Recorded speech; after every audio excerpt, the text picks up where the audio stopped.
We're here in the National Anzac Centre with Mayor Dennis Wellington, the Mayor of Albany, and he's just going to tell us a bit about it and how it all came about.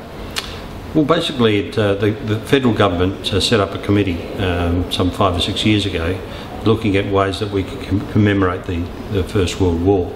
And a group of people from the RSL here and some local people put in an application to that committee.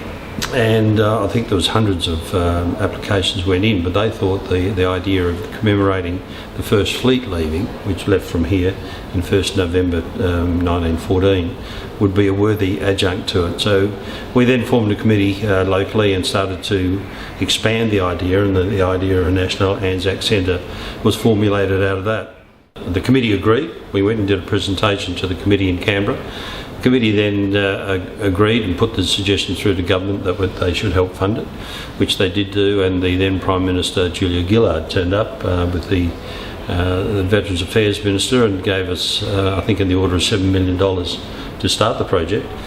And then the state government came on board as well, and the City of Albany got right behind it. So it formulated into a process where we did the National Anzac Centre, we did the upgrade to the forts here, we did the upgrade of the Padre White lookout, and the further upgrade to the Desert War Memorial, which is up on the top of the hill. So in all, we spent something about $22 million formulating the plan here, and that included the major commemoration back in November 1 last year, where we had everyone, we had the Prime Minister of Australia, the Prime Minister of New Zealand, the Navy represented, the Army, the Air Force, everyone here. We had this major commemoration, which was an absolutely fantastic event for us, and a very, very fitting tribute to those that went before us, because as far as Albany is concerned, we've always believed that the Anzac story is Australia's greatest story, and that legend is becoming more and more important these days. And what we firmly believe, as we see today in the number of children that are going through the Anzac Centre that are looking at the story and looking at how important it is and how it formulated what we see is a major part of Australia's history. Well, it's a beautiful place and a great spot. Is there any reason why the National Anzac Centre is in Albany? Basically because we push for it. That's basically the reason for it. We've always felt that we're part of that story. The first dawn service was held here. I'm not sure that I really would have liked to attend that first one, because they had it down in the main street. Then the pastor made them walk up the hill at dawn on a cold April morning. So it was a bit of a hard do. But we actually have the dawn service up on the hill now. Where the memorial is there, it's been expanded to handle about 4,000 people, so we get 4,000 people there at the dawn service, and it is a very big part of our commemoration for the Anzac story each year. We've reclaimed some of the land down on the foreshore for the Anzac Peace Park, which we have a further march down there as well. And we have something that's quite unique in our Anzac march, is that when the veterans march down, we have the schools follow them. And then at the end of the parade, the veterans form a guard of honour to honour the kids that are coming next. And then the kids walk through the guard of honour for the veterans, and we're the only place that does that. And it's the veterans saying to them, we're now handing the baton over to you to look after our country for the rest of the time. So those kids will go from there and be part of the veteran service and that sort of thing, and the defence services.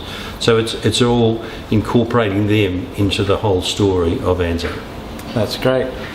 Is there any major events coming up for the National Anzac Centre? I think I might know of one. There are.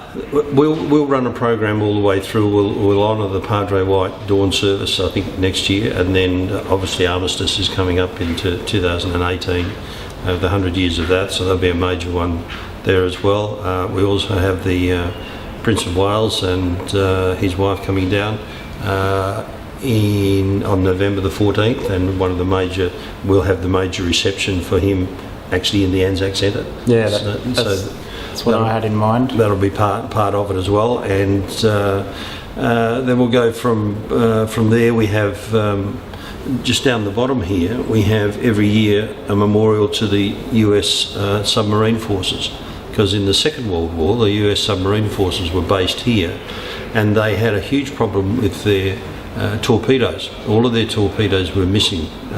The ship, the ones they fired at in the first few years, that they brought them all down here, and they started firing them out in the Frenchman's Bay over there, and found they were running too deep. So they redesigned them, and the solution from that came from Albany being part of that in the Second World War as well. So we've had a history of being involved in and around Defence Forces, though we've never fired a shot in anger from this part of the world. And the fort that this area is based on was a fort built in the 1890s for the supposed Russian invasion, which didn't turn up either. So we've had a lot of involvement in it, but never been shot at, which is a great way to go. It is.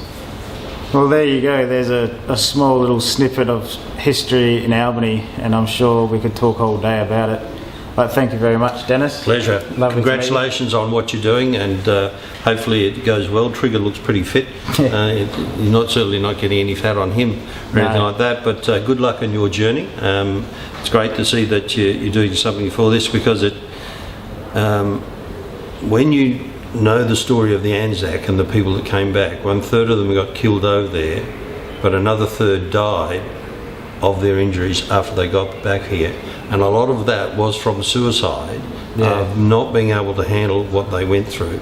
And back in those days we had no answer for that. We had no remedial treatment or anything like that, and it was a very, very difficult time for them, obviously, and as it is for anyone that goes into warfare.